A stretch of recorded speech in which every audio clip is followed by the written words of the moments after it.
Do we know anything about what we are going to do in the days to come and what we're preparing for? No. Okay, with Aunt Fatima, is she not around anymore? I think we're preparing for like a all India tournament. Right. Yeah, that's right. So, okay, it's not a lot that you know about ISDS selections then. So where do I pick it up from? Okay, these are selections for like the prestigious tournaments that happen on an international level, such as WSDC, World Schools Debating Championship. Only one contingent is sent, of course, there, and it's in the offline mode this time around. It's in Vietnam. So the selections are done in order to shortlist those five people who are going to represent India for at WSDC 2023. So all of what you're going to do just adds up to that. That's the ultimate reward. But what's important is also the process in terms of how you go through various rounds of various rounds, and then you, as and when you qualify, you keep furthering your position in that particular competition, and you either get selected or you don't. There's only five people. I mean, there's one team that gets selected, but the experience is also, it can be made wholesome, and it's a lot of experience even if you get yourself into it and wade through certain training workshops and some preparation that goes into it even from your own side. But now, what is it in terms of format, in terms of team dynamic, how many people, this, that? So, what the format that they're going to follow is WSDC. In WSDC, do you know about WSDC format? Do we know anything about the WSDC format? Vedant, Avyuk? Ma'am. Okay, Avyuk, do you know anything about the WSDC format? Apparently not. I'll take the silence for a no. So in the WSDC format, there's going to be there are generally, like when it's followed in international tournaments, there are five people, out of which three people debate in every, like in a particular round, but all five discuss the motion that's been given to the teams to debate on. And in this particular ISDS selection, it's been modified a little bit. So for the junior category, the time limit has been reduced to 4 minutes, I think. And for the seniors, it's 6 minutes or 6 minute long speeches. Everything else remains by and large the same. The teams are going to consist of four people, out of which three can debate in a given round. Now, there is also a bit of a modification because in the original rounds, or like the original tournaments, you will see that WSDC is followed with with the team, like teams of five people in it. But in here, they're only permitting four, which is okay, and it doesn't really deter us from referring to the material that is available to us from the general WSDC tournaments as well. So it's just a little bit of a structural change. Nothing really changes in terms of how to prepare for a motion in a WSDC, in the WSDC format, and how to coordinate with the team members, the team dynamics. Nothing changes. There is just structural knowledge that you should have, because if you study this format from up close from the internet, you might get confused. That's why I'm giving you the clarification at the very outset. All right. Apart from that, what we're going to be doing in the training sessions is essentially speaker roles, definitely. So, like, if there are three people, there are three different roles as well, right? So, the first speaker is the prime minister, and the deputy, then the whip comes, and different speakers have different roles, and different roles have different responsibilities in terms of what you're supposed to clarify, how you're supposed to contribute to your side of the house, through your speech, this, that. Everything will be covered. That's one area of focus that we need to give a day to, perhaps. And then the other thing that we're going to be discussing is the types of motions that you are going to uh, like acquaint yourself with. It's just that there are certain types of motions that are recurrent because of the theme. So there are certain recurrent themes, rather. Let me put it this way. Uh, and you, if you, so if it comes to preparing by yourself, I think all that you're supposed to do and expected to do on your side is read well about the current affairs, whatever is topically relevant. But other than that, just read in general in terms of like basic stuff, right? Like justice and gender, feminism, or gender rights, in fact, gender parity, and environment, international relations. These are some themes that you should keep reading about, and like perhaps create a repository of facts and information from which you can always glean as and when you're being given a motion.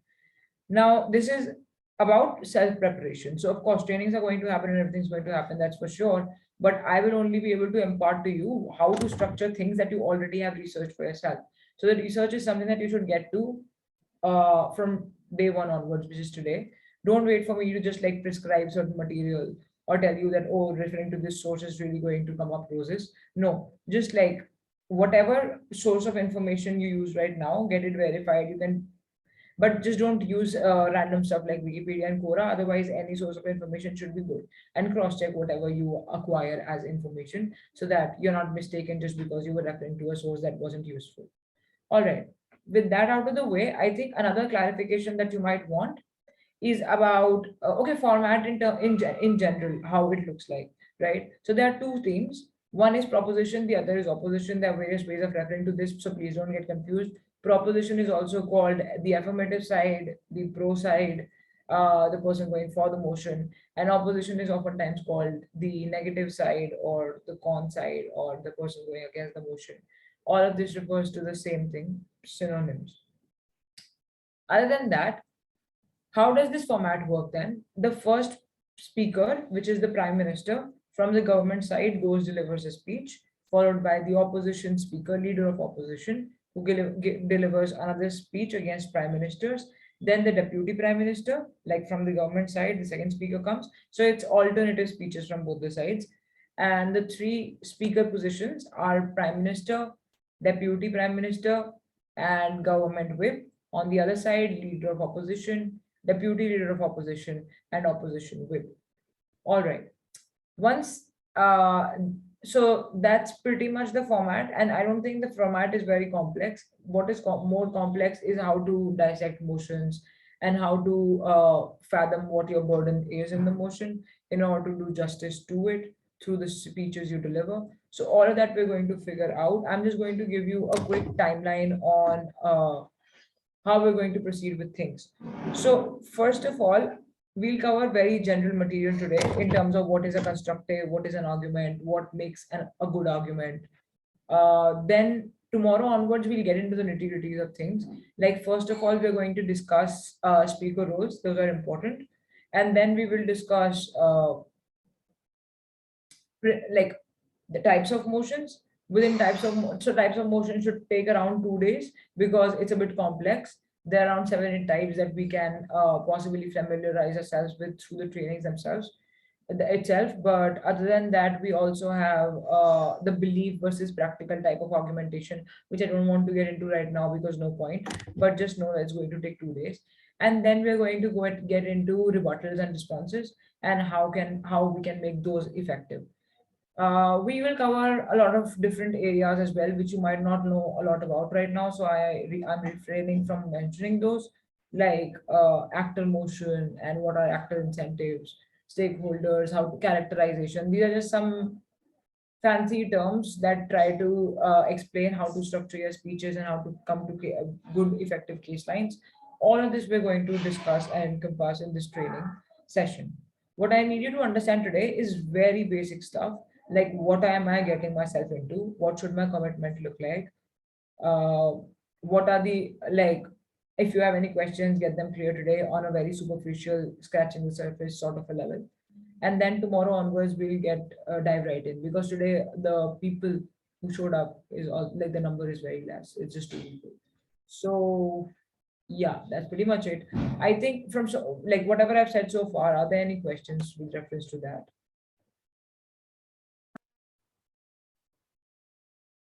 Okay, I think Vedant said no, although it wasn't very clear, but I'm guessing it was a no. Abhyut? No. All right, perfect. So now on to like very basic stuff since you all do not know about the WSDC format at all. So there's something called the POIs, which is short for point of information, which are allowed in the WSDC format. Now, what is a POI? POI is just simply a question that you are able to ask the other side in the middle of their speeches when they call for one. What does that look like? If I'm delivering a speech, in the first minute of my speech and in the last minute of my speech, I am in my protected time which means nobody can ask me a POI.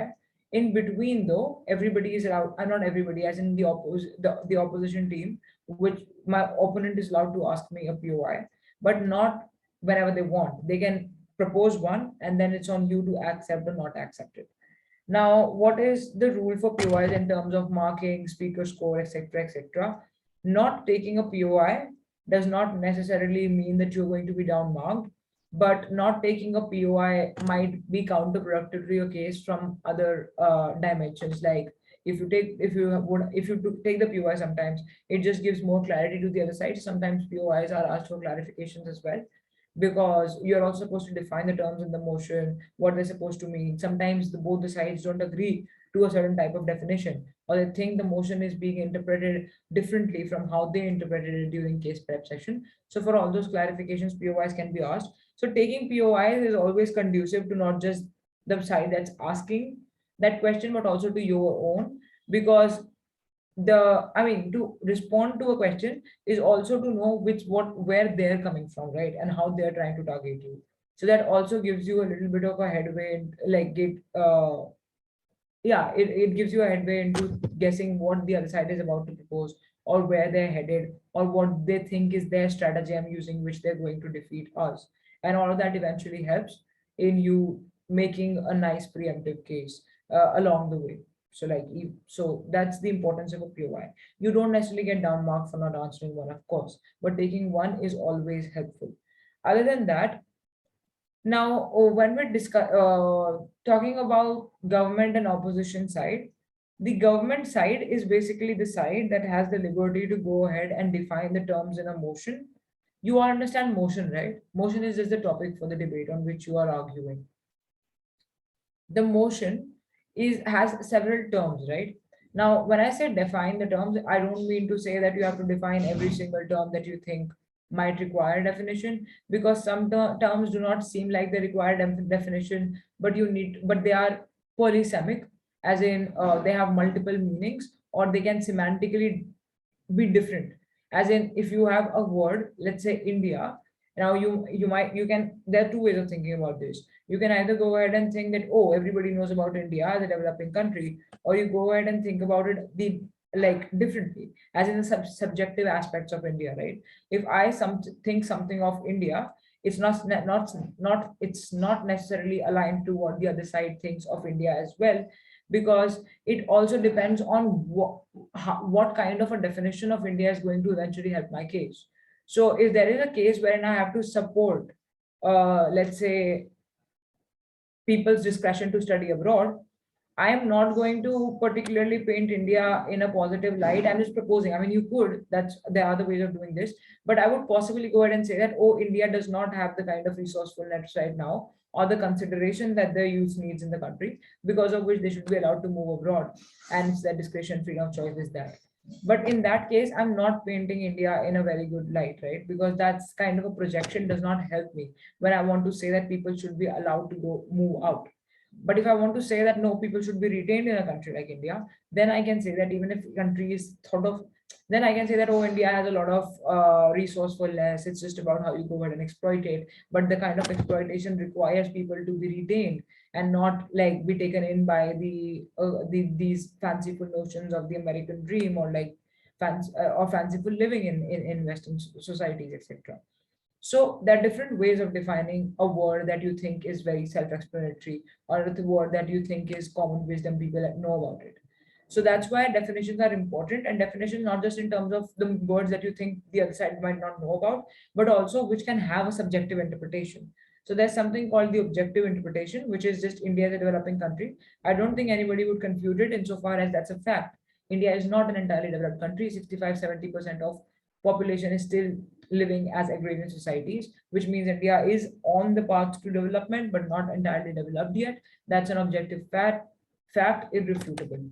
But there are certain dimensions of any given word that can be subjectively interpreted, and that subjectivity is determined by, could somebody guess? Like, because I've been speaking all along and you're not on camera, I'm a bit unsure.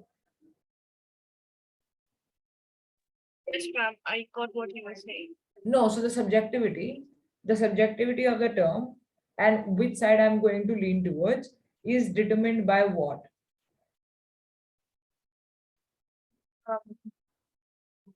He, could you repeat your question once? Okay, all right. Let me just wrap this up like this. I mean, if I ask the question now, it's pretty obvious. But you should, if you would have answered before, like how I put it, then it would have been of use. But I am saying that whatever subjective interpretation there can be, it doesn't come from personal opinion. It doesn't come from biases. It comes from the burden that you identify and put on yourself. So every motion puts a burden on you, which means if a motion says this house supports something, or if a motion says this house regrets X, let's say X is the variable, it could be anything. This house regrets public smoking, this, that. I mean, I don't know, whatever. But this house regrets, this house supports, this house believes that something should happen. All of those, like those types of motions, would always put a burden on you. What it is that you're supposed to do. Burden comes through two ways. One is a type of motion itself. So a believes that motion is not the same as a motion in which you regret something, and that in turn is not the same as a motion in which you ban something. For example, this house will ban something. All right. So types of motions definitely levy a different type of burden as well. But what determines your burden more importantly is also is your identification of what am I supposed to prove by the end of this debate. So if I am supposed to say that, okay, so if there is a motion that says this house will pay teachers according to the performance of their students in public schools, then what is my burden in this particular motion? My burden is to prove to you that teachers being paid according to the students' performance is a nice incentive for the teachers and would do well for the students as well.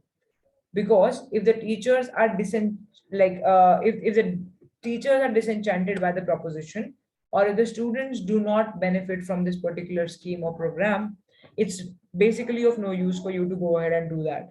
As in, it's basically of no use for you to go ahead and pay teachers according to their according to the performance of the students. So that's my burden. My burden is to prove that all the stakeholders involved are going to be agreeably benefiting from this particular proposition. Only then do I stand to win the debate. On the opposition, though, what might I prove?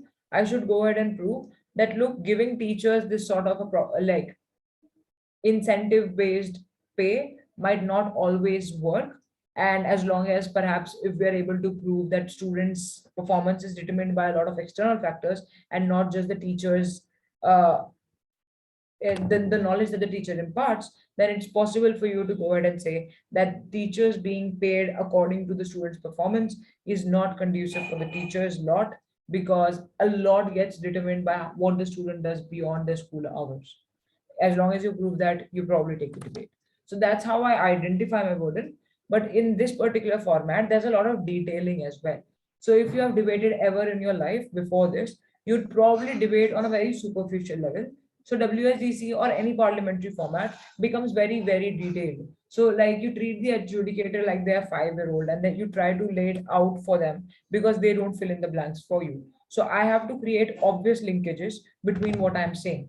So I think a good way of explaining this is that you take a cause and then you take an effect, but don't just say that, oh, this is the cause and this is the effect. Tell me what the cause is and then draw the linkage to why that cause leads to this effect. If you are not able to create that linkage, no matter how impactful your speeches are and how reasonable your constructives are, they're not going to stand because you didn't analyze them well. So I think analysis in this particular format and other parliamentary formats becomes extremely important.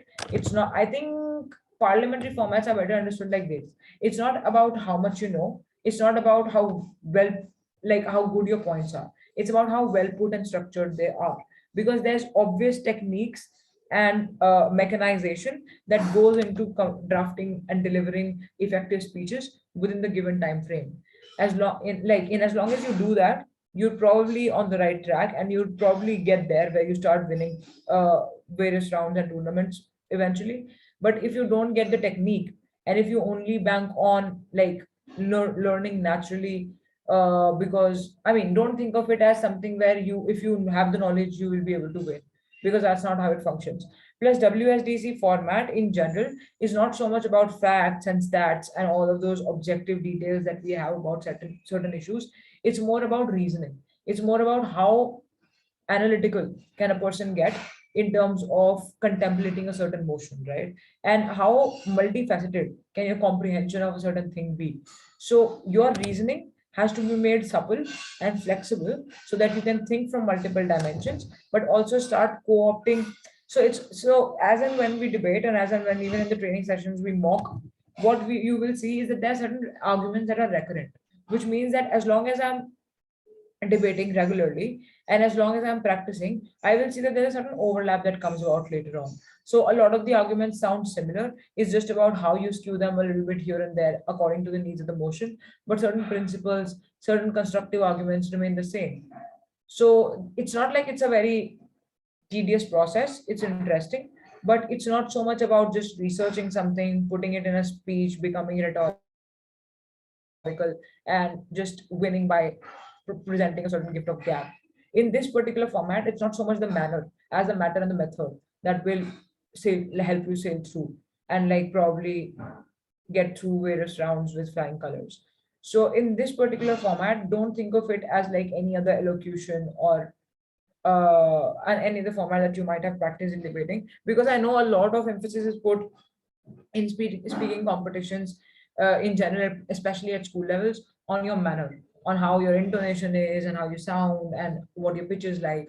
I think all of that matters because, of course, effective communication does include manner, but it is not the overriding factor, at least for the WSDC format. What is an overriding factor is definitely your matter and your method, and this comes through team compatibility as well. So, the second thing that I'm going to talk about in this regard in detail is team compatibility. When you work, when you now that you are going to work as a team towards national selections, do not think of this particular venture as one where you have where you're supposed to be individually dealing with things and individually making it through or not making it through, because that's not how it's going to function. Until and unless you have team compatibility and until and unless you have obvious like consideration and like solicitude for each other, it's not going to go very far. And the only reason for why I say this is not because you shouldn't think of individual incentives for why you have gotten yourself into this, but in terms of how teamwork is absolutely imperative. I mean, for you to fall apart as a team and win eventually is not something that can go hand in hand. It's definitely a team coordination that's been practiced on for quite a while, that's going to lead to a win or possibly some positive experience during the tournament. So please start working on your team dynamics from the very outset, because this is a recurrent problem that we see, that teams are formed and then they don't coordinate enough with each other. You don't know each other too well. You're preparing by yourselves. You're thinking somehow miraculously during the tournament, all of our ideologies and research will dovetail and we will be able to deliver effectively. That's not how it operates. I have to know what are my strengths, what are my weaknesses, as opposed to what are my partner's strength and and their weaknesses. According to which you decide which person will go as the which speaker, and which speaker role is better fitted by which person. All of those considerations have to be made uh, with a lot of cannot be made without understanding of where I come from and where my teammate comes from and how we weigh against each other and who is better in what eventually. So that's extremely, extremely important. I mean, I can't emphasize this enough, but this experience doesn't remain wholesome if you don't try and start working on your team dynamics. Are there any questions so far? Go back. Okay. Agu, No questions. Tarun, you joined late, so have you been able to catch up? Yeah, I got it. Okay, all right. Which grades are you in? Can you all put it in the chat once, just for me to have like a demographic understanding of things? Oh, seven. Okay, great. Seven, seven. Okay, everybody's in science too. Cool.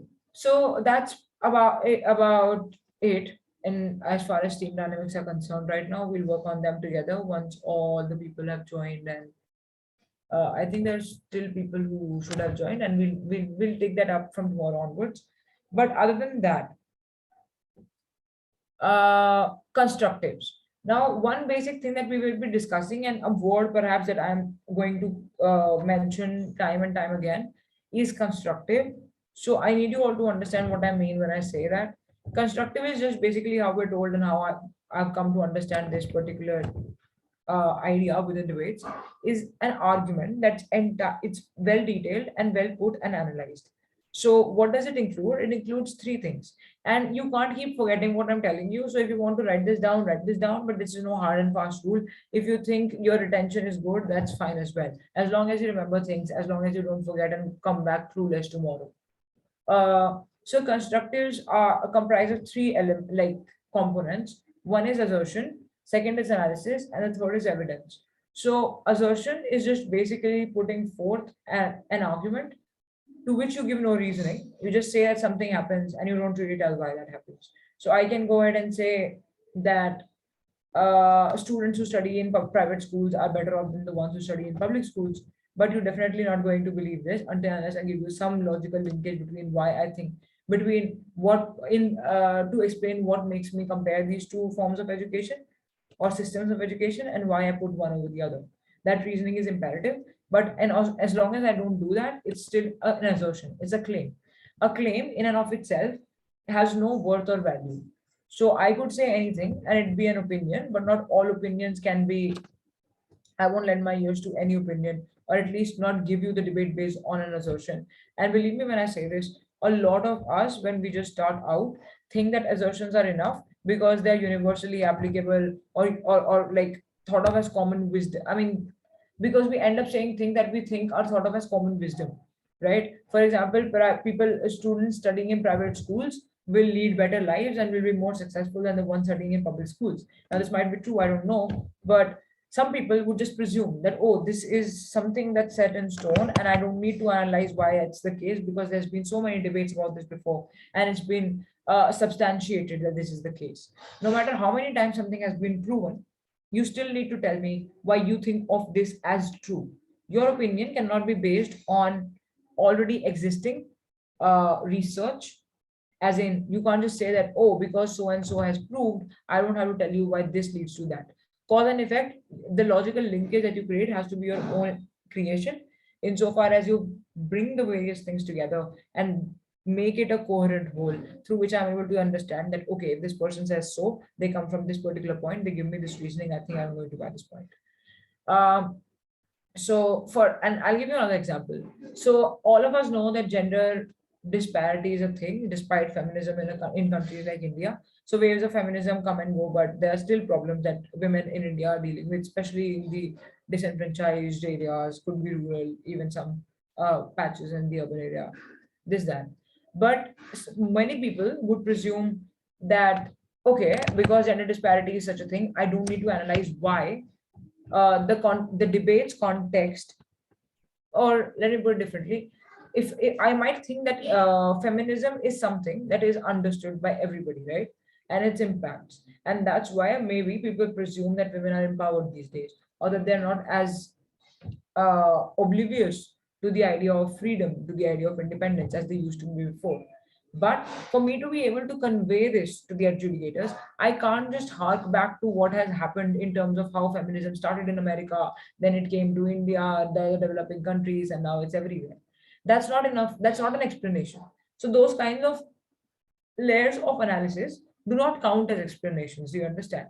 Like I see a lot of people doing this. What they would go ahead and what they would do is that they will trace a certain genealogy, like from genealogy to where we are now. They'll just trace that trajectory and say that, oh, something happens and something has created an impact because that happened. For example, I would say that, oh, women in India are empowered because feminism started in this year in America and then it reached India, and ever since it's been working. I will mention a few Indian feminists here and there, and I think my work is done. I think that's a very superficial understanding, and it's not about what I think. I think not nobody would want be willing to buy your point just because you have been able to say that historically people have been working on women empowerment. Okay, they've been working on women empowerment, but that does not by default also explain an impact that was positive. Maybe these strives towards women empowerment did not come up roses. Maybe they did not work. They did not fall in fertile ground. What went wrong then is the question. So don't presume things and don't cling to facts a lot. And so this happens quite a lot, right? And the kind of reasoning that I just explained is not reasoning actually. I mean, you can use these historical references in order to cement a point. I'm not saying these are absolutely futile, but what is important for you to understand is also the significance of your own independent individual reasoning that goes into things, right? It's better for me to go ahead and say that panel, in a country like India, there are so many women who still don't have access to smartphones, because of which they cannot manage their finances without, even if they're earning their own wages, and they give it. And then I can cite a report perhaps. I mean, recently there was this report that said that even women who are financially independent cannot spend their money according to how they want, because their parents, or not parents, the male figure in the family would look after that money, even if it's their women's money, and they are making it, right? So then I can cite a report. What is the report then? Report, once assertion is done and once I've explained to you what analysis is right now, then comes the example, which could be a report, which could be a statistical information. But if you cite statistical data, then you also have to give sources. Also, don't just think of examples as just stats, subjective detail, citing from reports, indexes. That's not what it's about. Example could also be a hypothetical example. Okay, so this really does not require for you to be very, very well read or au fait with current affairs. All that you need to know is that as long as I understand a certain concept through reasoning, I can use an example which is hypothetical. For, let's say, I don't know a particular case study that tells me that there is a student in India that does not have access to online resources, for, or let's say a laptop. But that shouldn't keep me from saying that countries like India have this accessibility problem, right? That a lot of the students simply do not have the resources to go ahead and opt into online education, like the coronavirus pandemic pushed us into.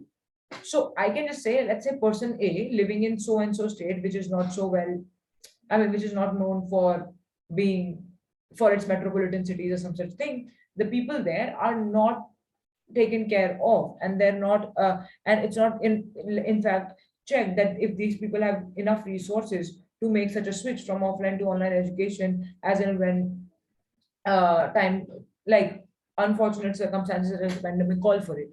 So I could, even if I don't know that there is a person who probably could not study unfortunately during the pandemic throughout the 2 years because they didn't have online education due to not having a laptop, I don't have to refrain from making that a point.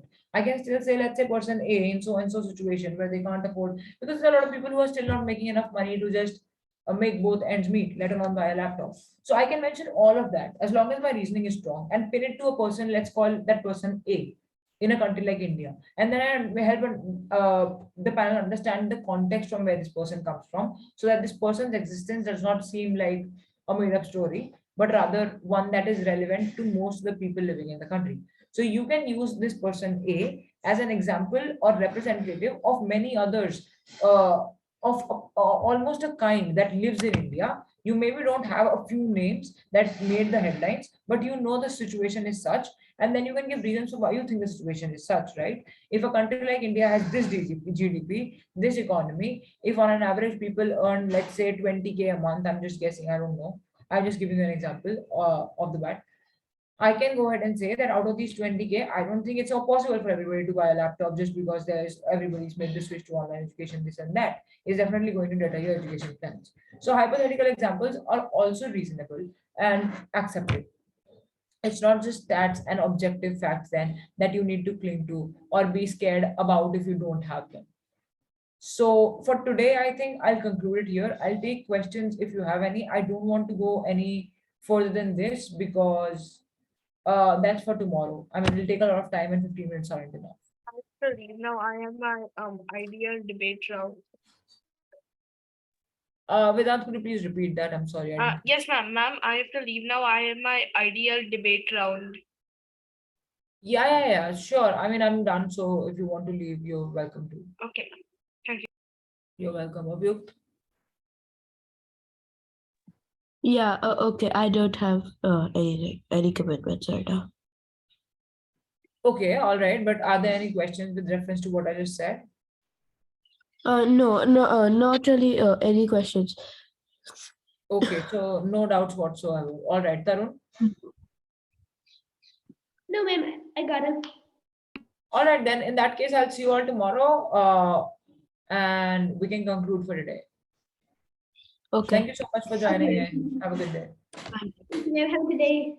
Bye. Wait, is Dhruv here? Oh, no, okay, never mind, never mind.